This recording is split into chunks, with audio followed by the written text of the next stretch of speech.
Buenos días, profesor. Buenos días, compañeros. Hoy es 3 de marzo del 2024.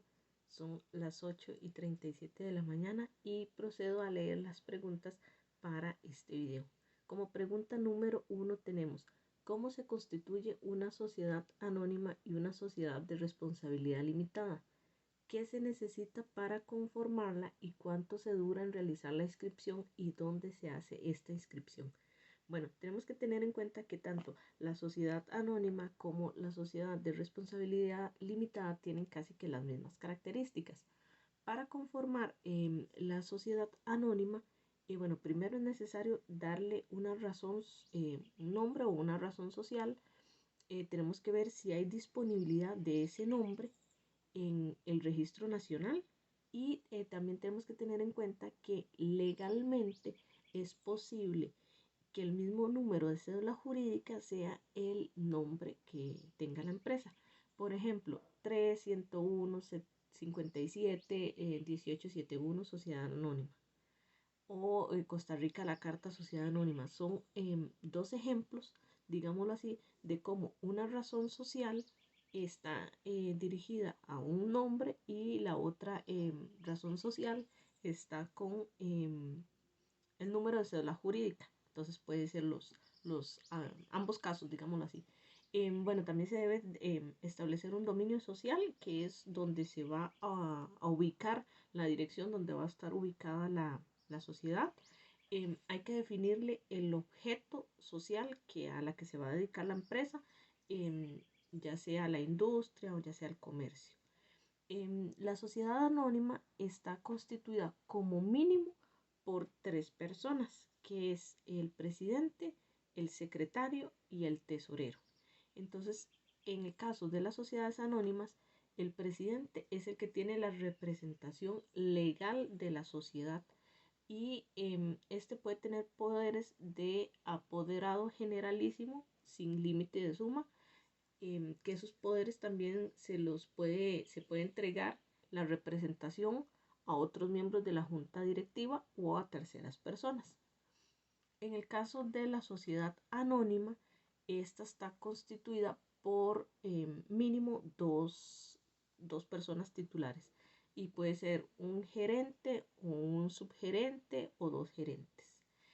También se debe firmar el acta de constitución o el pacto constitutivo de las sociedades ante un notario público. Se deben de pagar los derechos, los timbres, los impuestos de la inscripción, así como realizar la publicación en el diario oficial La Gaceta.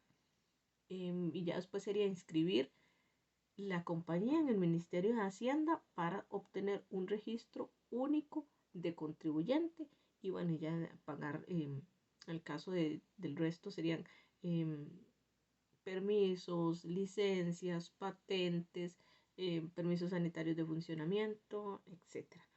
Y más o menos se tardan en este proceso unas 4 semanas para que la sociedad quede formalizada. Pregunta número 2. Explicar la forma de administración de una sociedad anónima y de una sociedad de responsabilidad limitada y explicar las funciones de los miembros de la junta directiva. Bueno, en el caso de la sociedad anónima, como lo mencionamos anteriormente, debe estar constituida como mínimo por 3 personas: presidente, secretario y tesorero, las cuales deben ser personas distintas para ocupar esos cargos. Y el presidente es el que tiene la representación ante la asamblea de los socios y todos los facultades, digámoslo así, que se le otorguen, perdón, deben estar en los estatutos. Siempre y cuando esté expresamente en los estatutos es lo que el presidente puede realizar, las acciones que él puede realizar. La junta directiva podrá otorgar poderes generalísimos sin límite de suma, y como lo mencionamos anteriormente, mientras esté expresamente en los estatutos. En el caso de la sociedad de responsabilidad limitada, Esta puede ser administrada como mínimo por 2 personas, que puede ser 2 gerentes o un gerente y un subgerente. Y también van a tener los poderes, lo que el estatuto les confiera expresamente es lo que ellos pueden hacer. Y en este caso se le otorga es un poder general judicial.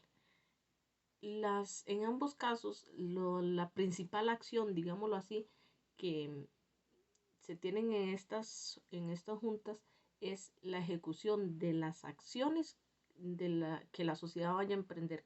¿Qué es lo que va a emprender? ¿Qué es lo que va a constituir? ¿Y qué acciones va a hacer para hacerlas cumplir? Y eso es la función principal, digámoslo así, que tienen estas juntas. Estas sociedades deben constituirse ante un notario público, quien es el que redacta los artículos de incorporación, y luego eso se remite al registro mercantil. Pregunta número 3. ¿Qué libros debe usar las sociedades mercantiles y cuál es la función? Bueno, según el reglamento del Registro Nacional para la Legalización de Libros de las Sociedades Mercantiles, en el artículo 4, nos indica que los libros que se deben legalizar ante el Registro Nacional para las sociedades anónimas son 3 libros, que es el libro de actas de la Asamblea de Socios, el libro de registro de socios y el libro de actas del Consejo de Administración para las sociedades anónimas. Los registros contables no son objeto de legalización por parte del Registro Nacional. Y en cuanto a la sociedad de responsabilidad limitada, se llevan únicamente 2 libros, que es el libro de actas de asambleas de cotistas y el libro de registro de cotistas.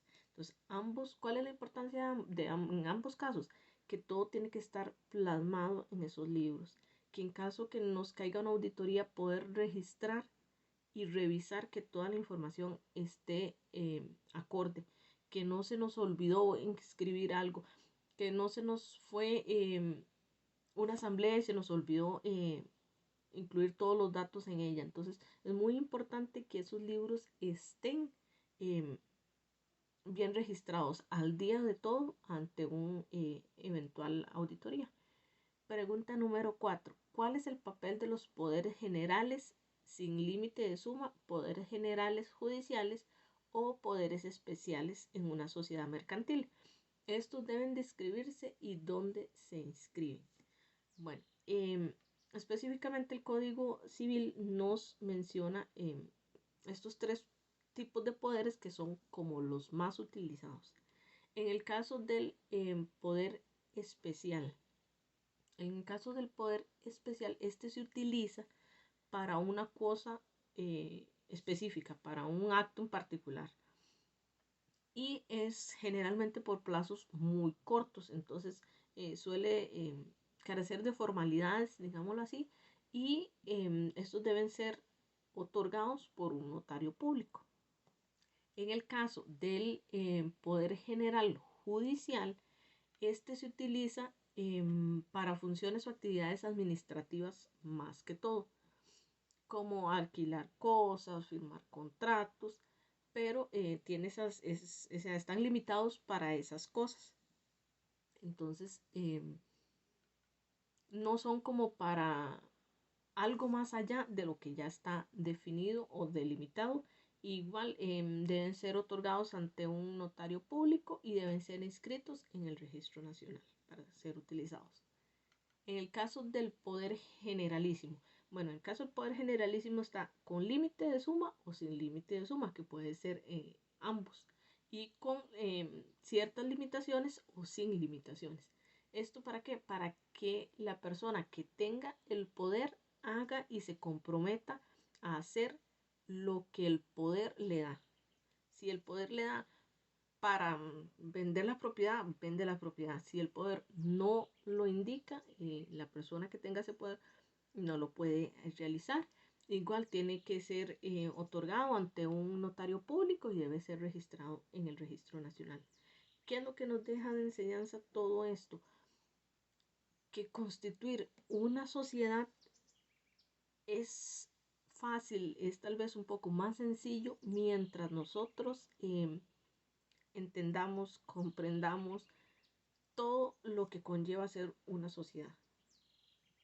Que tenemos que ver la disponibilidad del nombre, sí, tenemos que ver la disponibilidad del nombre, porque yo puede ser que yo quiera poner Araya Granados, Inés, y resulta que ya hay una empresa o alguna sociedad con ese nombre, entonces ya ese nombre ya está descartado, entonces hay que empezar a ver qué disponibilidad tienen las sociedades para ver si podemos utilizar ese nombre en ese caso. Y es muy importante ver también qué funciones tiene la junta directiva. No solo decir, ah, sí, yo quiero participar de una sociedad, qué bonito, sí, pero tenemos que ver qué funciones. Tenemos que tener mucho cuidado con el caso de los poderes, que también hay que delimitar muy bien qué poder es el que cada uno va a tener, si es un poder general, si es un poder especial, si es un poder generalísimo, porque de esos poderes es lo que nosotros podemos hacer. Entonces hay que tener mucho cuidado porque puede ser que nosotros nos tomemos atribuciones que el poder no nos está dando. Entonces, no quisiéramos que en algún momento pues, nos pase algo peor.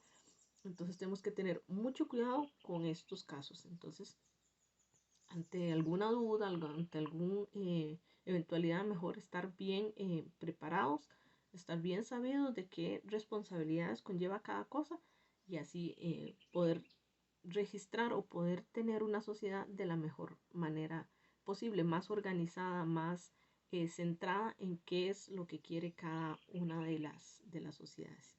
Muchas gracias. Buen día.